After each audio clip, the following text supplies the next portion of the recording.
Les cimetières, c'est une école où les gens doivent apprendre à vivre. Qu'est-ce que je suis? Ce que j'ai, à quoi me sert? Ce que je suis, à quoi me sert? Ce que je dis, à quoi me sert? Ce que je peux avoir, à quoi me sert cela?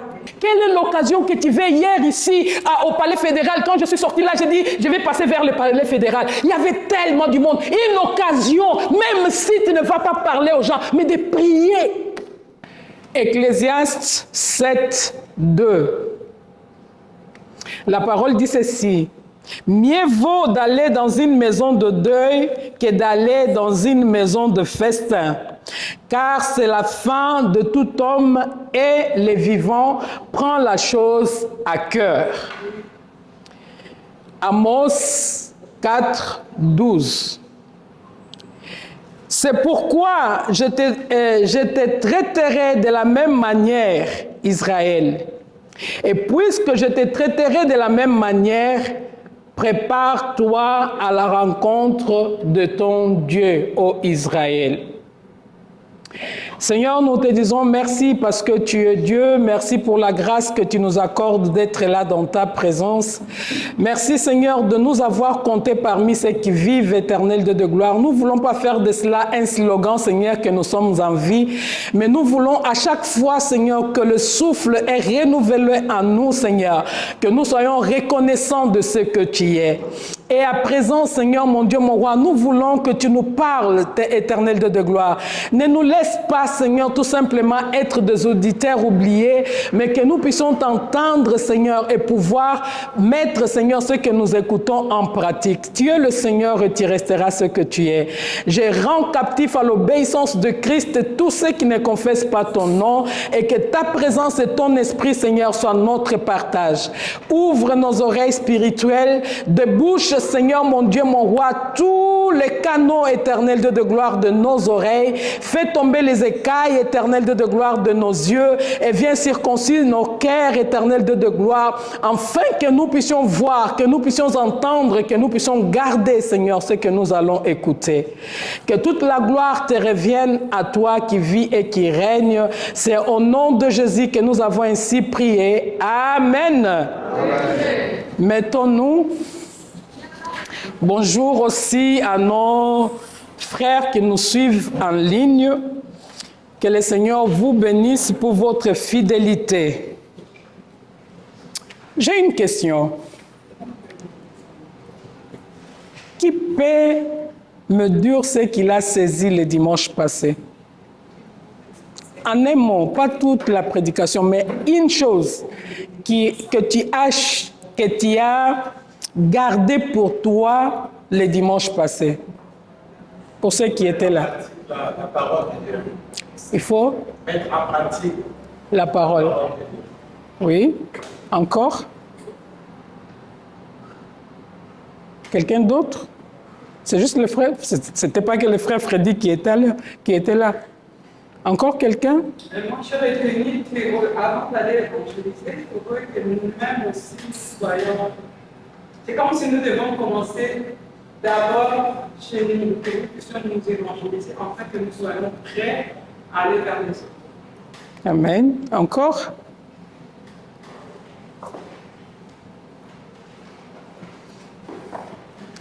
Une des choses que j'ai dit le dimanche passé, c'était aussi d'être église. Et j'avais expliqué un peu ce qu'est être église. Être membre d'une église et être église. Être membre d'une église, on n'a pas de préoccupations. On arrive quand on veut, on fait ce qu'on veut, on se contente de ce que je vois.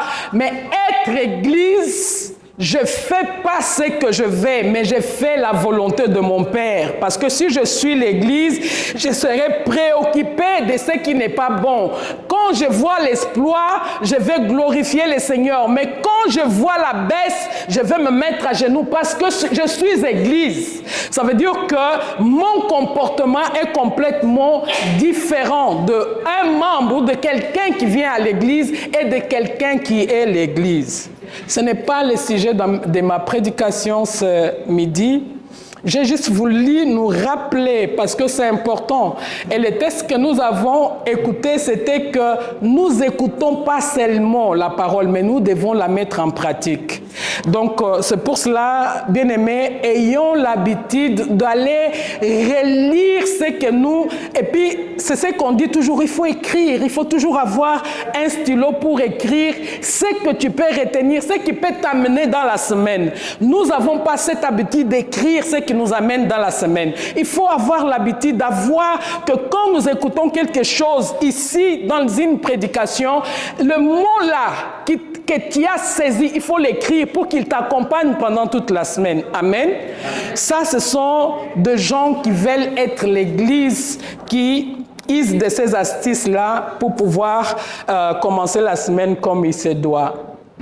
Aujourd'hui, j'aimerais bien parler en dépit de notre thème qui est s'arrêter pour le prochain, j'aimerais bien parler de quand Dieu parle dans le silence. Amen.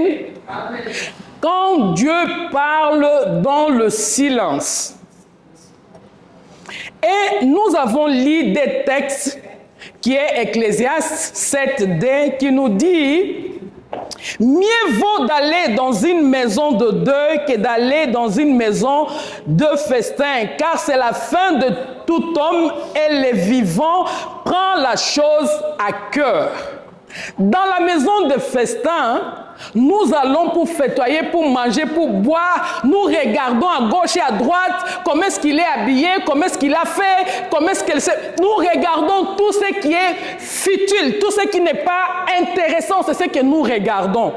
Dans une fête, nous sommes là, nous allons chercher notre plus belle robe, nous faisons le plus beau maquillage, la plus belle coiffure, parce que nous sommes dans une maison de festin, nous partons dans une maison d'un festin. Donc nous voulons être bien présentés dans ces maisons de festin. Mais la Bible nous dit que vaut mieux d'aller dans les maisons de deuil. Dans les maisons de deuil, aujourd'hui ça a changé. Aujourd'hui, c'est tellement étonnant, ça me fait rire, mais ça fait aussi mal au cœur de voir qu'aujourd'hui, dans nos pays où nous avons eu la révérence pour les deuils, aujourd'hui, dans nos pays, où dans le deuil, nous allons presque pieds nus, en babouche ou avec une foulard, un pagne. Aujourd'hui, les gens vont dans le salon de coiffure, ils cherchent des habits pour pouvoir s'habiller, pour être bien représentés dans le deuil. Waouh! Quel contraste!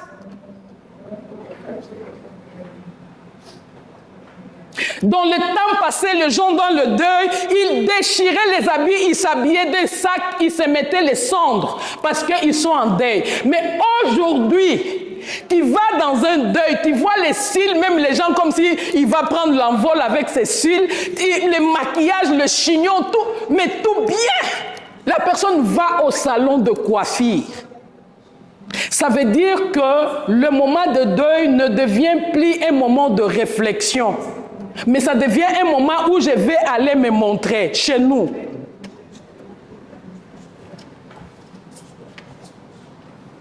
Quelqu'un qui vient en talons aiguilles pour aller enterrer son père. Waouh! Mais ici, la Bible nous dit, mieux vaut d'aller dans une maison de deuil que d'aller dans un festin. Parce que c'est là où l'homme prend conscience de la vie. Et le deuxième texte que nous avons lu, c'est Amos, qui dit « C'est pourquoi je te traiterai de la même manière, Israël.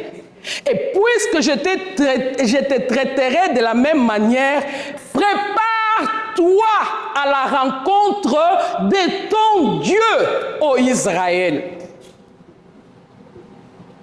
Ce texte, il n'est pas dit parce que Dieu était content. Il ne tapait pas les mains. Il n'était pas content.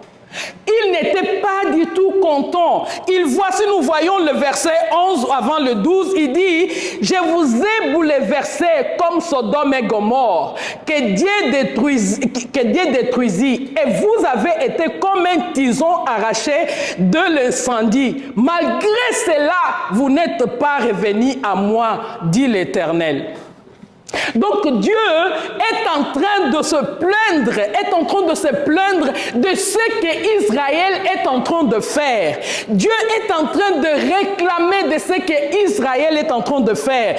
Et là au verset 12, c'est là où il donne cet avertissement. Et le verset 13, il dit: car voici que celui qui a formé les montagnes et créé les vents et qui fait connaître à l'homme ses pensées, celui qui change l'aurore en ténèbres et qui marche sur les hauteurs de la terre, son nom est éternel, le Dieu des armées. C'est lui qui est en train de parler ici aux enfants d'Israël au travers d'Amos. Il est en train de donner un avertissement. Il est en train de leur dire: préparez-vous, parce que tous les désordres que vous êtes en train de faire, je vois, toute votre manière de faire, je vois. Vous allez dans le culte, vous donnez des grandes offrandes, vous faites des grandes choses. Dans vos festins, on voit la richesse, on voit comment est-ce que les riches sont en train de malmener les pauvres, on voit comment est-ce que le commérage est dans l'église, on voit tout ça. Mais le Seigneur est en train de donner un avertissement à ces peuples. Il leur dit: préparez-vous à la rencontre de votre Dieu. Ma question est celle-ci. C'est un texte que nous lisons beaucoup dans le deuil. Mais moi, je voulais le lire ici, à l'église. Comment tu es en train de te préparer à la rencontre de ton Dieu? Comment nous sommes en train de nous préparer à la rencontre de notre Dieu? Comment? Comment?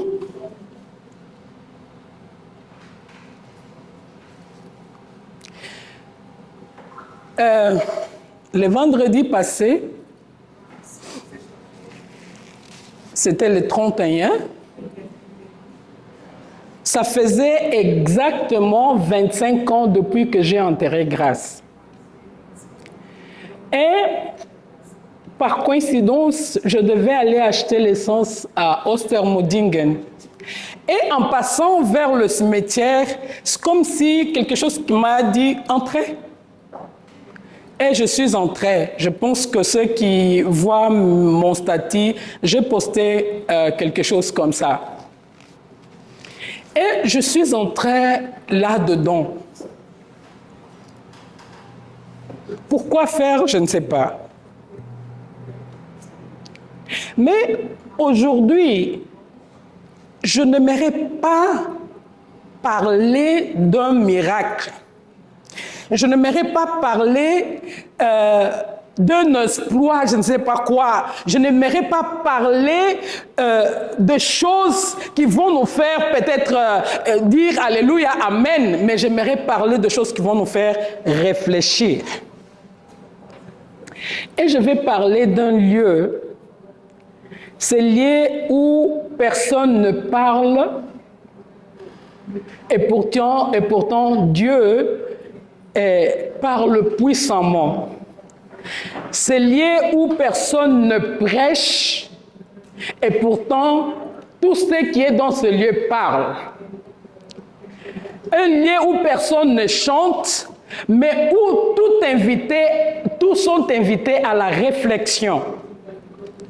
Un lieu où personne ne se dispute, où personne ne court pas après l'argent. Un lieu où personne ne cherche pas à être le premier. Un lieu où le silence parle plus fort que la voix. Un lieu où la réflexion est nécessaire.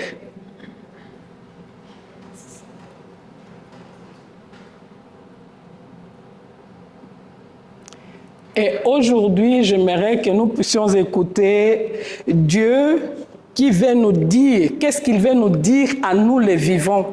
Parce que le lieu où j'étais ce vendredi, c'était un lieu où je ne pouvais pas parler avec qui que ce soit. Je pouvais me parler qu'à moi-même. Qu'à moi-même. En parcourant ces lieux, j'ai vu des fleurs, un ordre, des jardins bien ornés. Et de choses tellement soignées, de tombes bien soignées. J'ai vu et j'ai senti un silence. Ce silence m'a fait comprendre quelque chose. Dieu parle aussi dans le silence.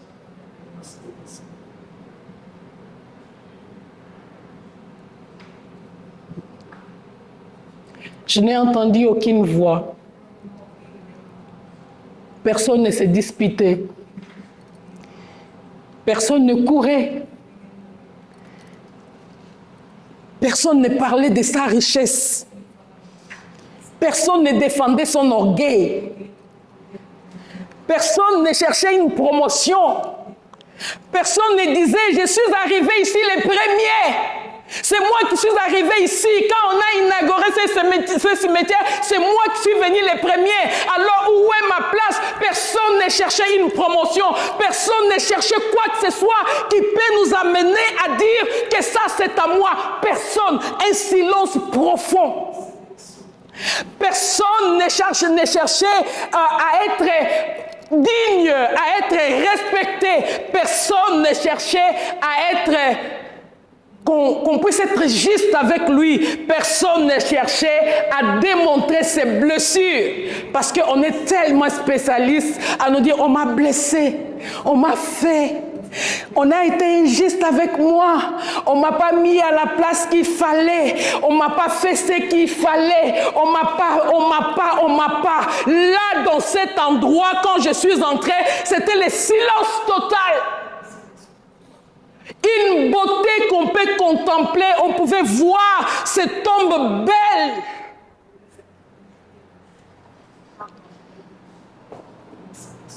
Un endroit rempli de fleurs, un calme, un apaisement total, une paix dans cet endroit. Et Dieu m'a fait comprendre que le silence prêche plus fort que n'importe quelle prédication. Le silence de cet endroit-là prêche plus fort que n'importe quel sermon qu'on peut donner.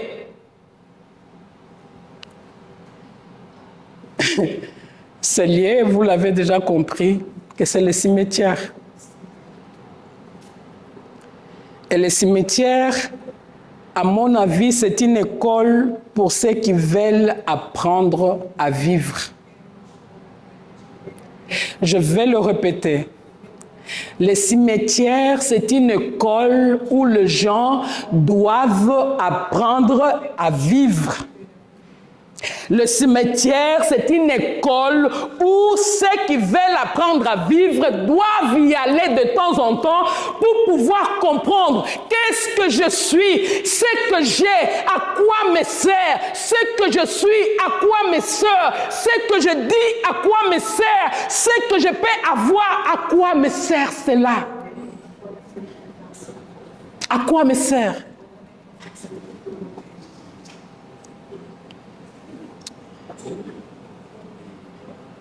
Il y a des vérités que nous refusons d'entendre dans le bruit de notre vie de tous les jours. Mais que nous l'entendons lorsque nous nous arrêtons devant une réalité qui est le cimetière, donc face à la mort. Ce que nous ne voulons pas entendre dans le bruit de jour. J'ai demandé ici qui a retenu ce qu'on a dit le dimanche. Il y a tellement de bruit autour de nous, il y a tellement de choses autour de nous, il y a tellement de situations autour de nous que nous n'arrivons pas à entendre ce que Dieu veut nous dire, que nous n'arrivons pas à écouter la voix de Dieu, que nous n'arrivons pas à saisir la volonté de Dieu, que nous n'arrivons pas à écouter les instructions du Seigneur, parce qu'autour de nous, il y a tellement de bruit. Il y a un bruit énorme qui nous empêche d'entendre la volonté de Dieu.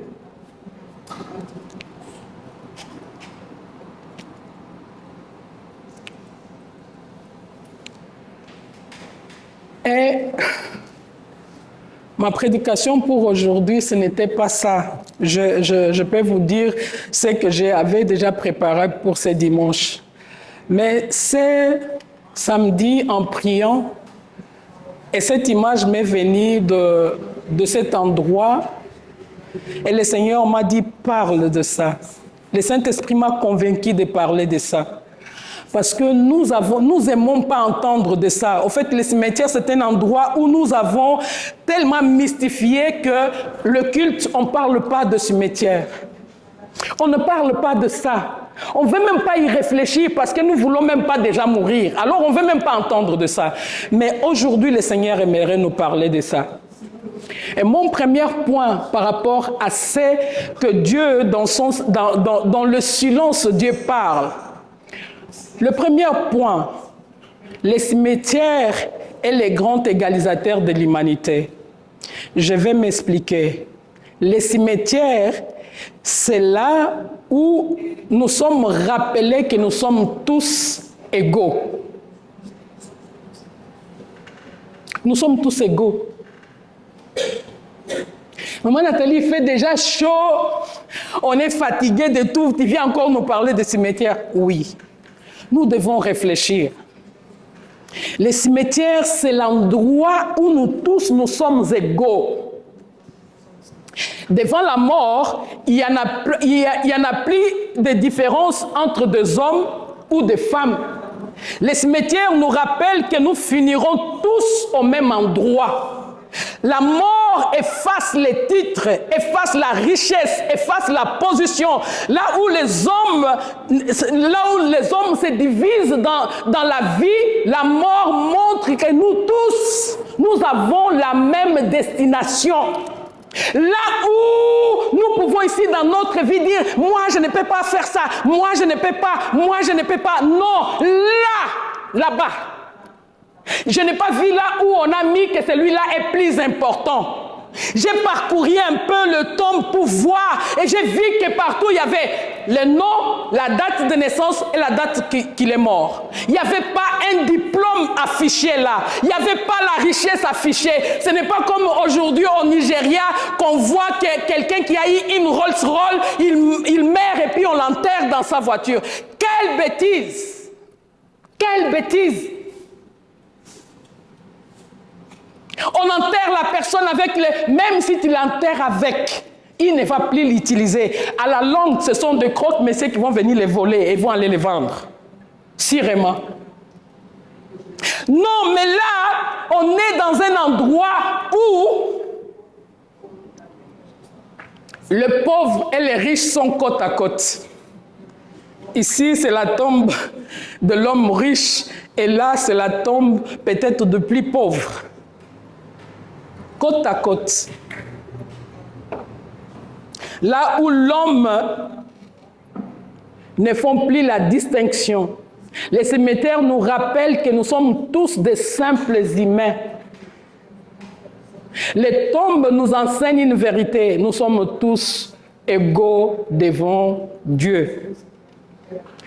Il n'y a plus de riches, il n'y a plus de pauvres, il n'y a plus de grands, il n'y a plus de petits. Il n'y a plus de puissants, il n'y a plus de faibles. Toutes les tombes nous rappellent la même vérité. Nous sommes tous égaux devant Dieu et nous aurons tous un jour à lui rendre de compte de nos vies. C'est pour cela qu'Amos dit, prépare-toi à la rencontre de ton Dieu.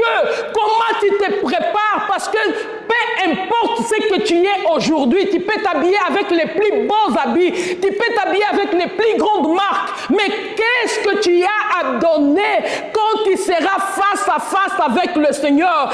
Qu'est-ce que nous allons lire quand nous allons passer devant ta tombe? Qu'est-ce que nous allons dire?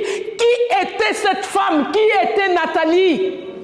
Qu'est-ce que nous allons dire? Qu'est-ce que nous allons lire quand nous allons voir ça? Qu'est-ce que nous allons lire? Qu'est-ce que les gens vont comprendre quand ils vont passer devant ta tombe? Qu'est-ce qu'ils vont dire? Qu'est-ce que le Seigneur, qu'est-ce que tu as à donner au Seigneur? Prépare-toi à la rencontre de ton Dieu. Qu'est-ce que tu vas donner devant le Seigneur le jour que tu vas arriver devant lui et qu'il te pose la question, tu étais dans le monde, je t'ai donné la vie, je t'ai donné ceci, qu'est-ce que tu as fait avec ce que je t'ai donné?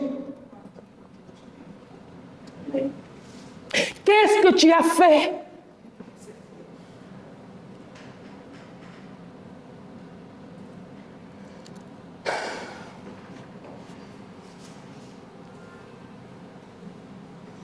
Au cimetière, les titres, l'argent, la beauté, la renommée ne comptent plus. Il ne reste que notre relation avec Dieu. Vous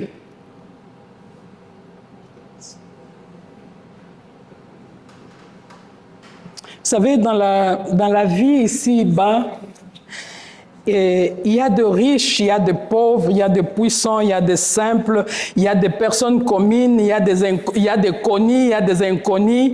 Mais lorsqu'on entre dans un cimetière, on ne voit plus cette différence parce qu'il n'y a plus rien à expliquer.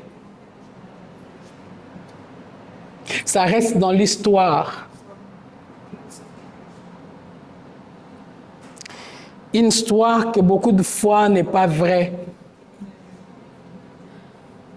Parce que les gens t'ont vu, mais ils ne t'ont pas connu. Combien de gens, quand ils sont morts, ils deviennent le plus saints? Mais ils étaient les plus sanguiniers. Ils étaient les plus mauvais. Mais après la mort, ils deviennent le plus saints. Ça, c'est nous. Quelle est l'image que Dieu a de toi? Qu'est-ce que Dieu lit dans ton cœur? Qu'est-ce que Dieu lit dans ton cœur?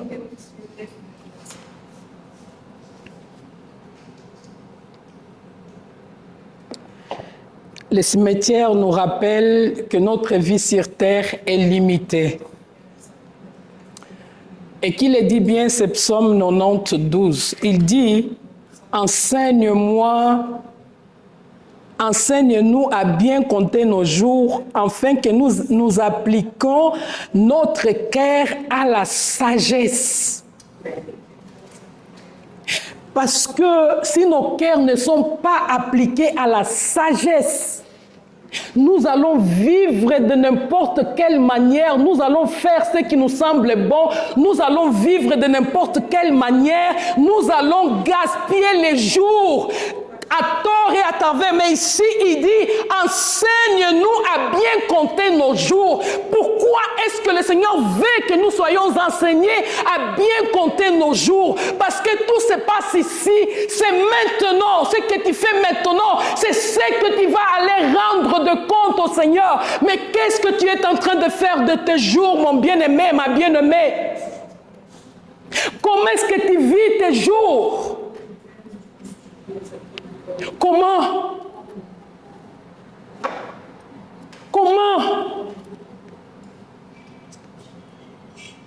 C'est toi qui détruis les autres. C'est toi. Là où les gens ne sont pas, c'est toi qui es le meilleur doigté, c'est toi. La masturbation, c'est toi. La pornographie, c'est toi. La fornication, c'est toi. Tout, c'est toi. Enseigne-nous à bien compter nos jours. Qu'est-ce que tu fais de tes jours? Qu'est-ce que tu fais de ta vie? Qu'est-ce que j'ai fait moi de ma vie? Il est temps que nous puissions mettre ces points d'interrogation et nous poser la question, comment est-ce que je suis en train de préparer mon séjour?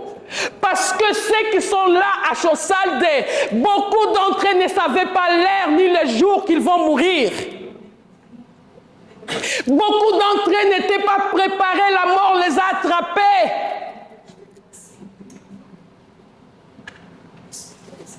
La mort les a attrapés.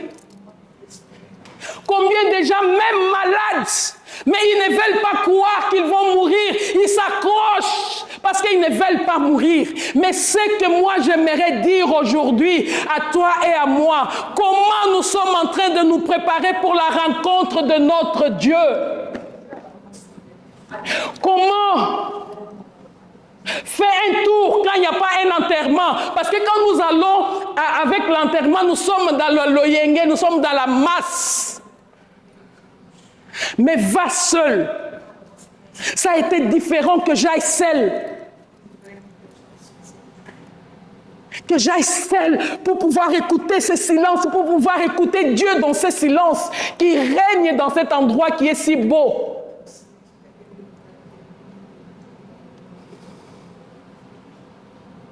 Il y a des personnes qui sont mortes jeunes. Il y a des personnes qui sont mortes vieux. J'ai vu là des gens qui sont morts avec 100 ans, des gens qui sont morts à une année, des gens qui sont... Chacun, j'ai dit parcourir un peu le rue qui était là parce que c'est bien placé. J'étais là et j'étais en train de regarder. J'ai dit, waouh! L'endroit le plus riche du monde. Où les intellectuels sont enterrés, où les présidents sont enterrés, où les gens qui sont enterrés là-bas avaient des projets. Et ces projets finis ne seront pas réalisés par ces personnes-là. Toi aussi, tu aimerais te retrouver avec des projets, avec des rêves que tu n'as pas réalisés. Parce que tu n'arrives pas à bien compter tes jours et tu n'arrives pas à te préparer pour la rencontre de ton Dieu. Une des missions que le Seigneur nous a données, c'est d'aller et parler. C'est d'aller parler à toutes les nations, d'aller parler de Jésus. Est-ce que tu l'as déjà fait? Tu l'as déjà fait d'aller parler de Jésus. Tu l'as déjà fait, mon bien-aimé, ma bien-aimée. Tu l'as déjà fait. Cette personne-là qui est à côté de toi, qui a besoin d'entendre que Jésus t'aime, est-ce que tu l'as déjà dit? Ou bien tu as peur que cette personne fuit?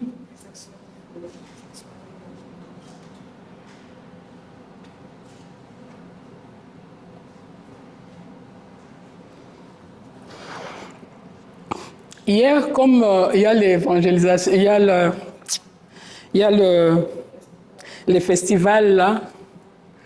Et puis le matin, je n'ai pas pu sortir. Mais j'ai prié pour que le Seigneur m'aide à pouvoir aller, pour pouvoir évangéliser là. Et je me suis levée pour ça. Je me suis préparée pour ça, pour aller évangéliser. Je viens, je parque ma voiture. Là, c'est isolé, hein, là de ces côtés, c'est isolé. Je parque ma voiture et je commence à chanter. Je suis en train d'aller à chanter, à prier pour ce que je devais aller faire au festival. Je vois une fille qui est assise en pleurs, mais vraiment attristée. Elle était assise. Je ne sais pas pourquoi j'arrive et je dis bonjour, ça va? Qu'est-ce qui ne va pas? Elle me dit, je ne parle pas le français, je suis danoise, je parle l'anglais et le danois. J'ai dit, ma fille, je ne parle ni l'anglais ni le danois, mais je vais te parler. How are you? Oh no, I am not fine, I am not fine. Elle a commencé à pleurer. Je dis, ok. J'ai dit, bon, comme elle était assise par terre, moi aussi je me suis mise par terre, je me suis assise avec elle Et je lui ai tenu la main. Dis-moi tout. Je ne comprends pas tout ce que... Je ne parle pas bien l'anglais, mais je vais te comprendre. Dis-moi, qu'est-ce qui se passe? Je me suis mis par terre avec... Elle était déjà étonnée de voir que ce n'est pas un blanc qui s'est arrêté pour elle, mais une femme noire qui vient se mettre avec elle, et puis se met par terre, les tient la main, et puis je lui ai laissé parler, pleurer. Le maquillage a débordé. Je pense qu'on a vu hier, j'étais avec les frères Freddy, son maquillage a débordé de pleurer, et je lui ai dit, écoute, je n'ai pas dit que je suis pasteur. Je n'ai pas cité un verset de la Bible. Je n'ai pas dit plus que cela. Je l'ai juste tenu dans la main, je l'ai mis ici. Je lui ai dit, comme tes amis t'ont abandonné, parce qu'elle est venue pour être avec elle. Ils étaient avec ses amis, ils sont quelque part dans un hostel, quelque part ici. Et puis les amis ne voulaient pas marcher avec elle. Je pose la question, tu as quel âge? J'ai 19 ans. Je regarde comment est-ce qu'elle était habillée, tous les ventres presque dehors. Je dis, cette fille, si je la laisse ici, et qu'un homme passe par là, il va abuser d'elle. Je vais la prendre avec moi. On est parti jusqu'au festival. Et je l'ai vu qu'elle avait une croix, et je lui pose la question, tu es chrétienne? Elle me dit, oui, je suis chrétienne.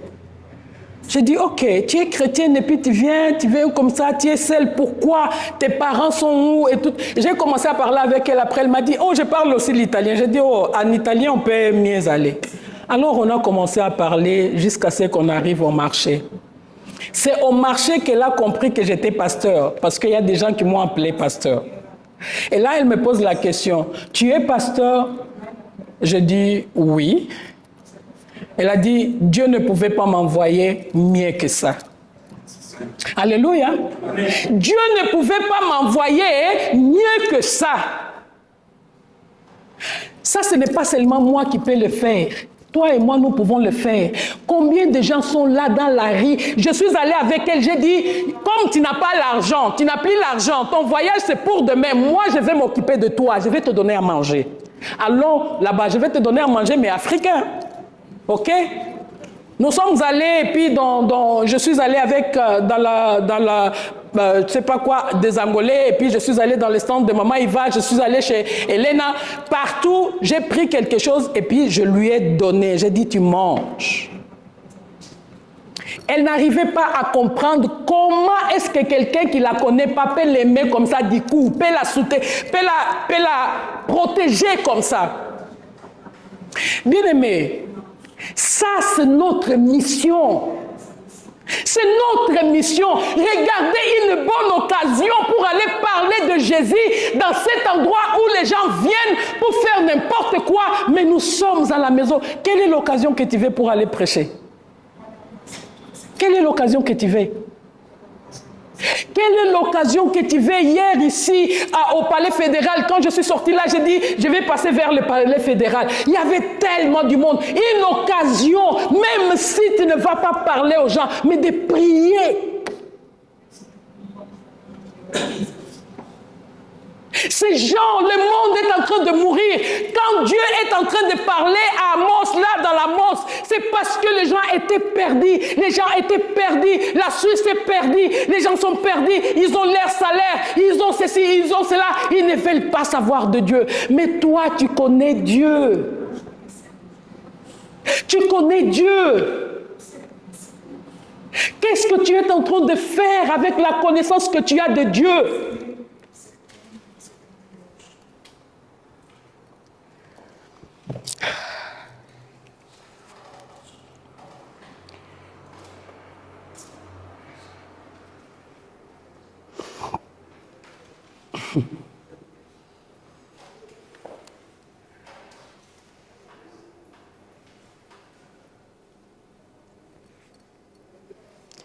Être prêt à rencontrer les créateurs.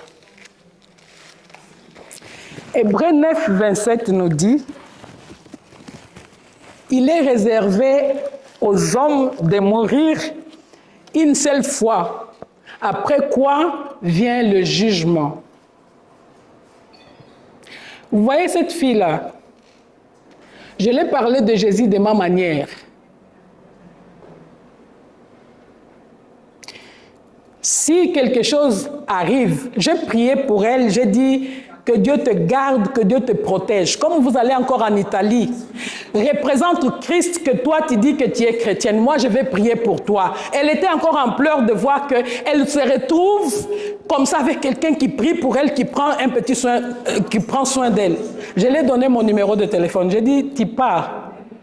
Quoi qu'il arrive, je m'appelle. Ok. C'est bon, elle est partie. Et je continue mon travail, je suis retournée au marché, je continue à évangéliser. Pourquoi? Parce que l'homme meurt qu'une seule fois. Il ne meurt pas 2 fois, il meurt qu'une seule fois.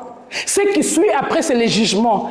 Tous ces gens qui sont en train de mourir ici à Berne, toi qui as déjà accepté Jésus comme Seigneur et Sauveur, ça ne te dit rien pour qu'ils puissent aussi goûter si réellement tu as cette relation avec Dieu. Ça ne te dit rien de faire aussi goûter à ces personnes, c'est Jésus que tu connais.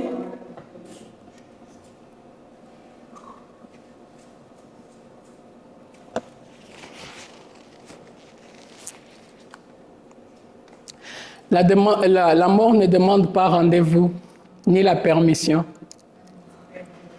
De la même façon que ça va arriver en surprise pour toi, ça va aussi arriver en surprise pour l'autre. Mais toi, tu es supposé connaître Jésus. Fais aussi connaître ce Jésus aux autres.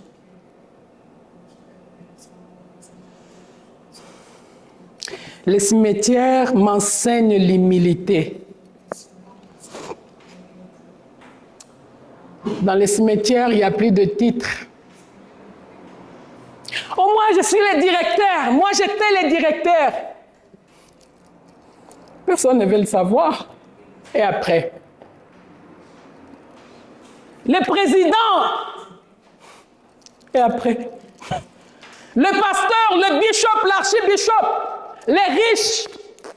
Même si ta tombe peut être ornée de plus belles fleurs, il n'y en a plus de sens.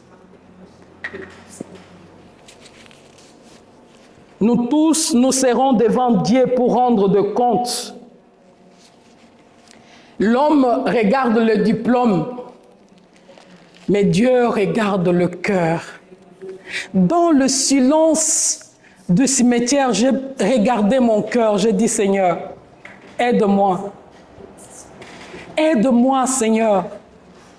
Parce que quand je vis tout ça, je vis toute cette beauté-là dans ces cimetières, je vis toute cette tombe. J'ai dit, Seigneur, aide-moi à être humble. Aide-moi à ne pas m'enorgueillir. Aide-moi à rester ce que toi tu veux que je sois. Parce que c'est ce que tu regardes. Dieu ne regarde pas ce que tu as, mais il regarde ce que tu es. Qu'est-ce que ton cœur a? Qu'est-ce que tu as là dans ton cœur? Qu'est-ce que ton cœur garde? Qu'est-ce qu'il a ton cœur? Je vis, mon deuxième point, c'est les fleurs m'ont fait réfléchir. L'automne de fleurs que je vis, ça m'a fait réfléchir. C'est comme si c'est la première fois que j'entre dans un cimetière, au fait. Je ne sais pas, c'est comme si le Seigneur m'a enlevé un peu un voile, il m'a fait voir chaque chose. C'était comme si c'est la première fois que j'entre là. Parce que je contemplais une beauté là. Et maintenant, avec le truc, les fleurs sont arrosées tout le temps. Et c'est tellement beau, tu vois des pensées, tu vois des géraniums, tu vois, c'est tellement beau. Et c'est tellement aligné, tout est tellement beau, organisé et propre. C'est plus organisé que nos pays. C'est plus beau, ça sent mieux que nos propres pays. Ça sent beau parce que les fleurs sont là.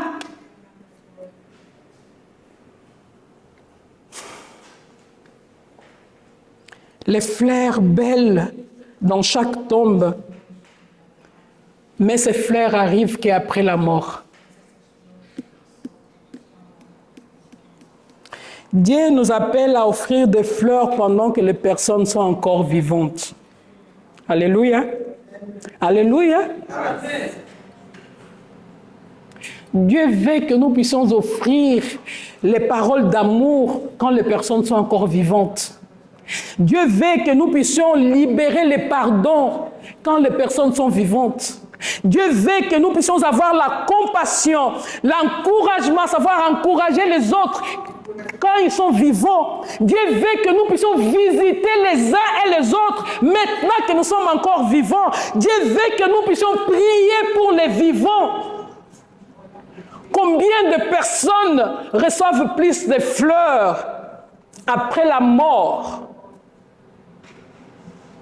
et l'amour qu'ils n'ont pas réussi dans l'air vivant, de l'air vivant? Combien les gens aiment plus les morts? Je disais à quelqu'un que nous aimons plus les morts que les vivants. Quand les gens meurent, nous pleurons, nous pernichons, nous nous mobilisons pour des choses. Aujourd'hui, maman Lily a son anniversaire. Allez acheter des fleurs et donnez-la. N'attendez pas qu'elle puisse mourir pour que vous puissiez aller comment est-ce qu'on dit, on va aller acheter la couronne de la part de maman. Non, c'est maintenant. Contribuez, faites un bouquet et allez l'offrir.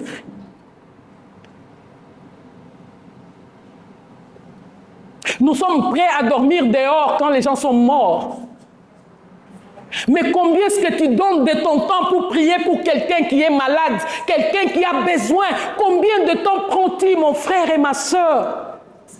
Combien de temps nous prenons pour les vivants? Combien de fleurs as-tu déjà donné aux gens qui sont vivants?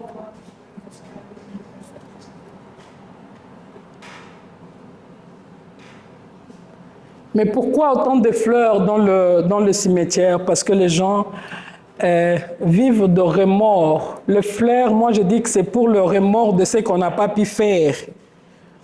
Il y a des personnes qui sont en manque d'amour, qui sont morts avec une maladie qui coûtait peut-être 10 francs en Afrique ou 100 francs, mais on l'enterre avec 10 000 $. On est prêt pour contribuer pour quelqu'un qui meurt, mais on n'est pas prêt pour pouvoir contribuer pour ceux qui sont vivants. Bien-aimés dans le Seigneur, préparons-nous à la rencontre de notre Dieu. Comment sommes-nous en train de nous préparer? Comment? Nous déposons des fleurs sur le tombe. Nous pleurions devant les tombes de ceux qui sont partis.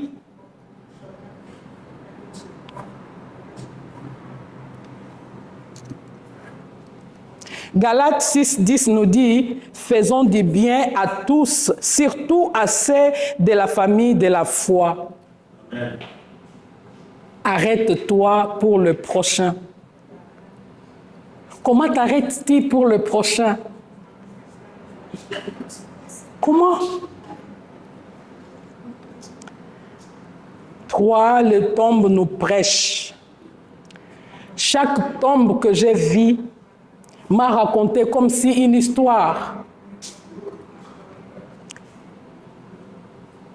Certaines tombes étaient plus récentes et d'autres plus anciennes. Certains portent des noms d'enfants, d'autres portent des noms des anciens. Les cimetières nous rappellent que personne ne maîtrise la durée de sa vie. C'est ça que j'ai compris. Jacques 4:14 me dit « Vous êtes une vapeur qui pourrait pour un peu de temps et qui ensuite, vous êtes une vapeur qui paraît pour un peu de temps et qui ensuite disparaît. » Nous sommes des êtres passagers. Nous sommes des passagers bien-aimés dans le Seigneur. Nous faisons beaucoup de projets. Mais qu'est-ce que nous sommes en train de laisser entre les mains de Dieu pour que, quand il va nous demander, qu'est-ce que vous avez fait? Qu'est-ce que nous allons amener?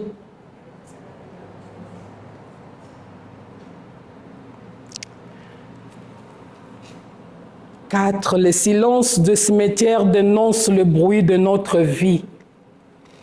Nous vivons dans une époque où tout fait bruit. Les réseaux sociaux font de bruit, les informations font de bruit, les ambitions, les distractions font plus de bruit que ce que nous devons regarder. Mais Dieu parle souvent dans le calme. Nous voyons que quand Élie est en train le prophète Élie est en train de fuir. Il cherche que Dieu va parler dans un bruit. Mais c'est dans le silence. C'est ce que j'ai compris ce vendredi. C'est dans le silence, là où il n'y a pas de bruit, où le Seigneur vient et parle. Des fois, tu es en train de chercher Dieu dans le bruit. Non, c'est dans le silence qu'il veut te parler. Est-ce que as-tu le temps de rester en silence devant Dieu?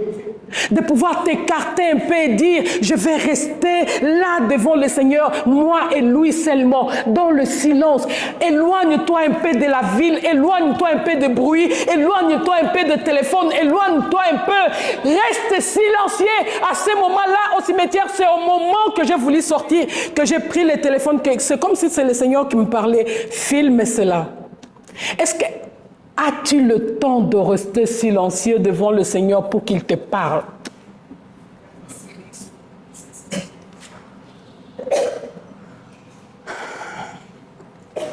Le silence du cimetière, il pose des questions. Où va ton âme? À quoi consacres-tu ta vie? Qui est Jésus pour toi?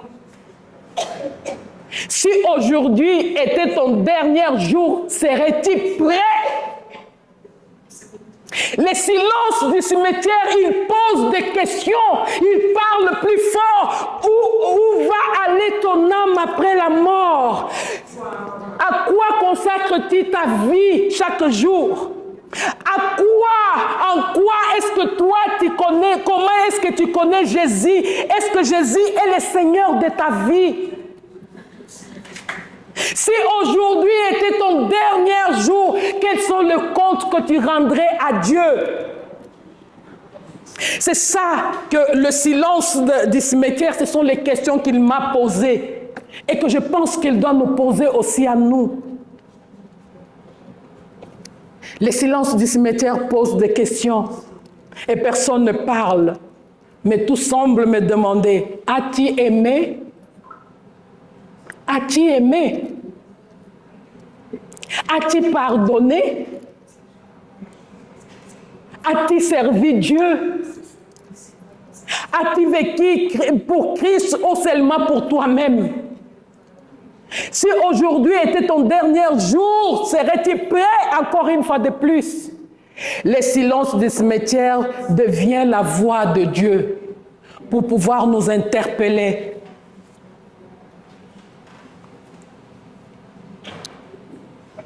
Je vais passer certaines choses.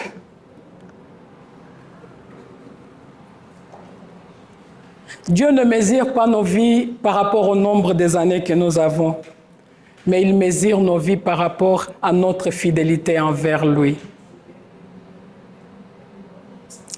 Toutes ces tombes m'ont parlé très fort.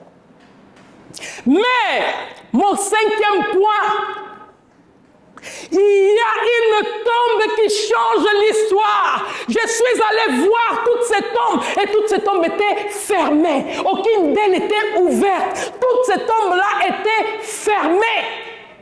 Aucune tombe n'était ouverte. Toutes étaient fermées.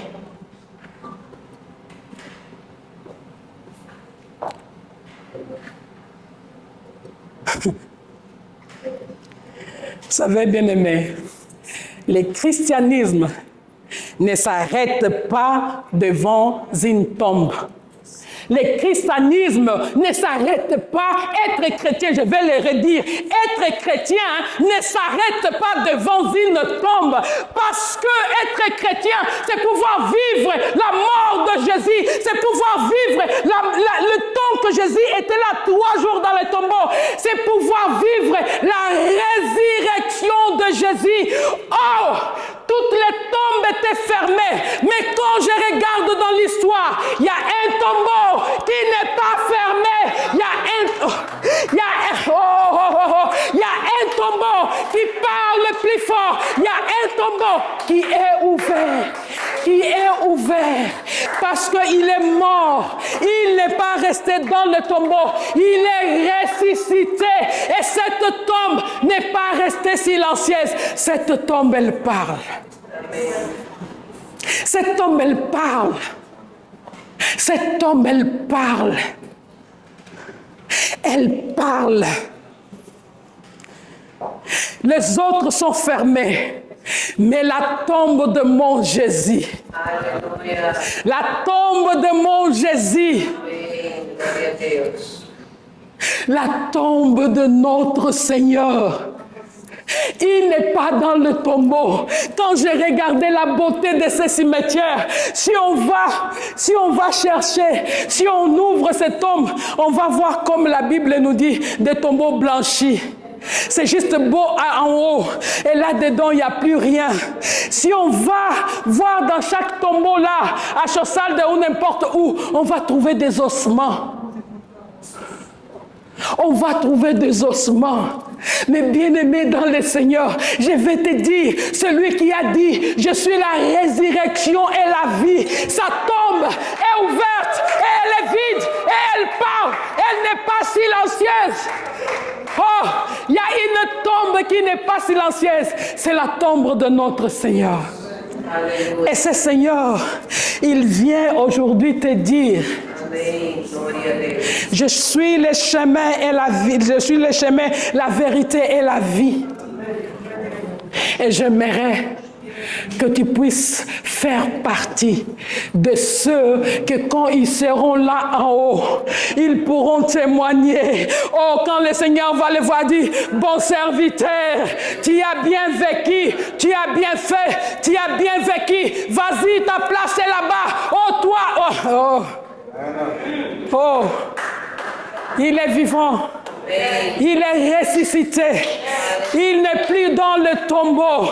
Et toi et moi, nous pouvons mourir aujourd'hui. Si nous préparons notre destinée, nous serons assis à la droite du Père avec celui qui vit et qui règne à jamais. Il est le Seigneur de la vie. Il est le Maître. Son silence parle pour que nous puissions changer de vie. Alléluia.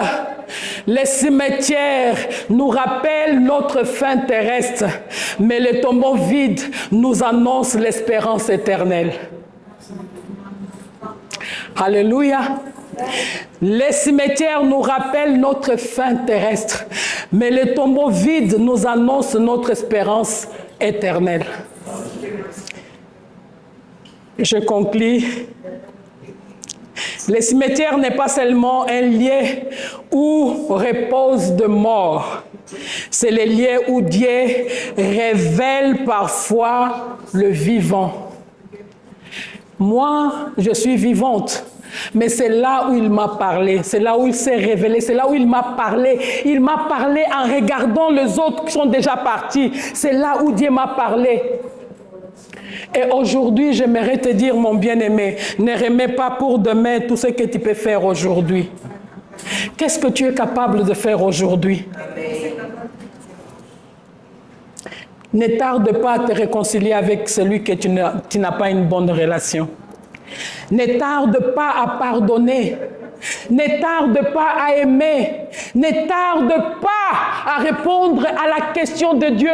Qui enverrai-je? Ne tarde pas.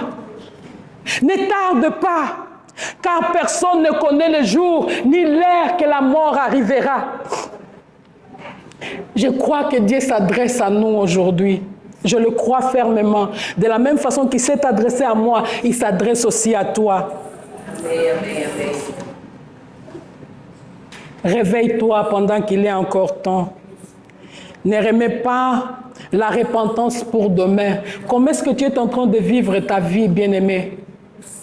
Combien est-ce que tu es en train de gaspiller ton temps en vain? N'attends pas pour servir, c'est maintenant, c'est pas demain, c'est aujourd'hui. N'attends pas pour dire à ce que tu as aimé, en fait, ne permets pas que tu puisses perdre ce que tu as de plus précieux, c'est ton âme. La vie terrestre, elle n'est pas précieuse, mais mon âme, elle est plus précieuse. J'aimerais aller et voir ce Jésus à qui j'ai... Oh, J'aime bien cette chanson, mais je n'ai plus le temps. C'est même la dernière chanson que j'ai répétée avec grâce. Un jour, sur les chemins, je marchais. Et j'entendis une voix qui me dit, ô péché, répands-toi, sinon tu mourras. Oh, quelle joie dans mon cœur quand je verrai Jésus-Christ dans les heures. Ouh. J'aimerais voir Jésus dans les airs. J'aimerais aller et m'asseoir, le regarder, le contempler. J'aimerais pas que mon séjour ici sur terre puisse ne pas m'amener à pouvoir être face à mon Dieu. La grâce est là. Pour ceux qui sont là à Chaussal d'enterrer, le temps a été achevé. Mais pour toi, la grâce est encore ouverte. Je ne sais pas qu'est-ce que tu aimerais ce midi. Mais j'aimerais t'inviter à te mettre debout. J'aimerais t'inviter à te mettre debout pour quelques instants.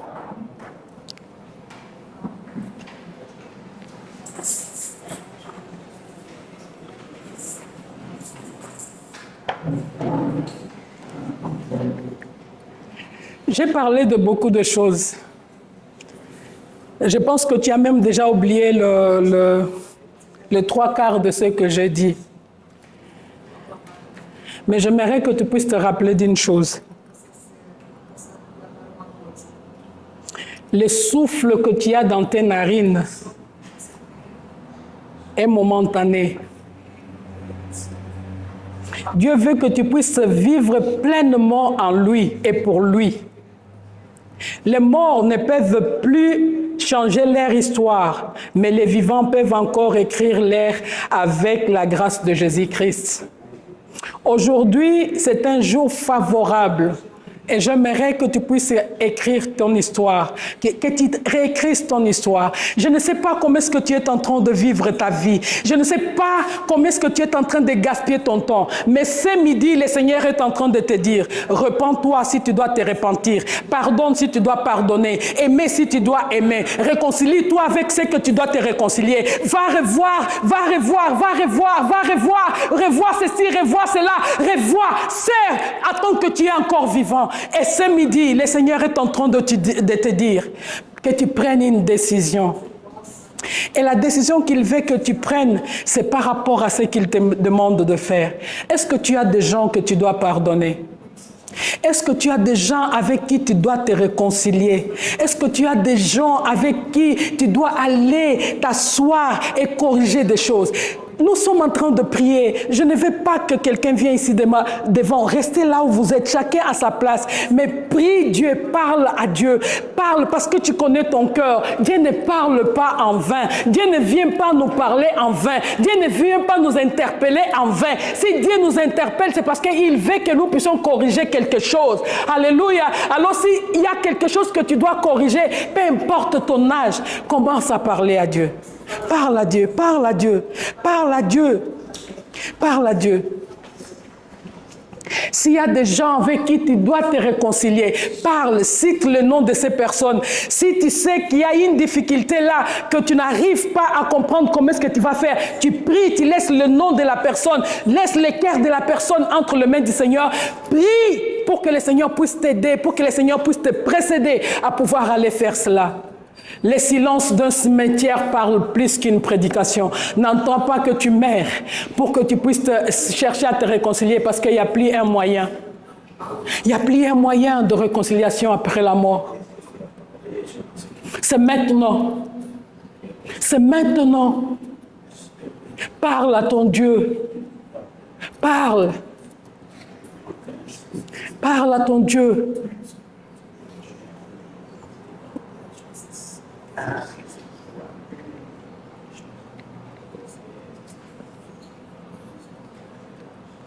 Parle à ton Dieu.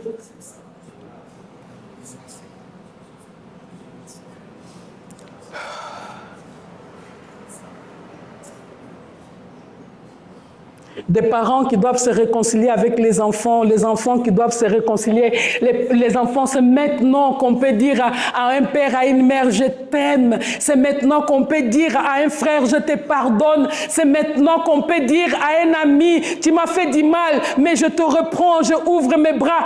Aujourd'hui, nous sommes en train d'entendre que nous ne pouvons plus reprendre ceux qui nous font de mal. Non, le Seigneur ne nous a pas dit d'aimer nos amis, il nous a dit d'aimer nos ennemis. Je ne sais pas à quel niveau tu es, je ne sais pas qui t'a fait du mal, je ne sais pas avec qui tu dois te réconcilier, mais le Seigneur veut que le cœur des parents soit encore réconcilié avec les cœurs des enfants, les cœurs des enfants qu'ils reviennent à leurs parents, que la réconciliation se fasse entre les amis, entre la famille, entre des collègues. Le Seigneur veut cela parce que le silence du cimetière est aussi la voix de Dieu. Parle à Dieu.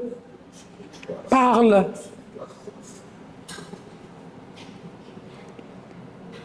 Parle.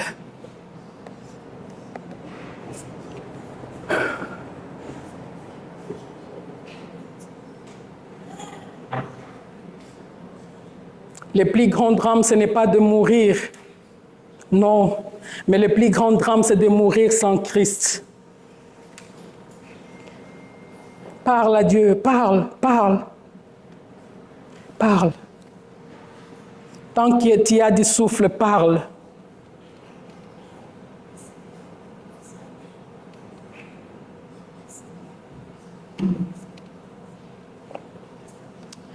Seigneur, fais de nous des vivants qui vivent pour l'éternité, Seigneur. Que nos noms ne soient pas seulement gravés sur une pierre dans une tombe, Seigneur, au cimetière, mais que nos noms soient inscrits aujourd'hui dans les livres de vie, parce que nous avons voulu faire ce qui est ta volonté, Seigneur.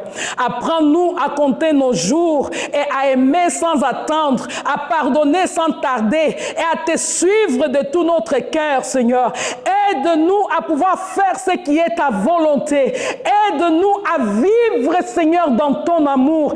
Aide-nous, Seigneur, mon Dieu, mon roi, à pouvoir contempler la tombe vide, Seigneur, mon Dieu, mon roi, et à vivre ce que toi, tu aimerais que nous puissions vivre. Que toute la gloire te revienne, Jésus. À toi qui vis et qui règne, que nous avons ainsi prié. Amen. Amen. Amen.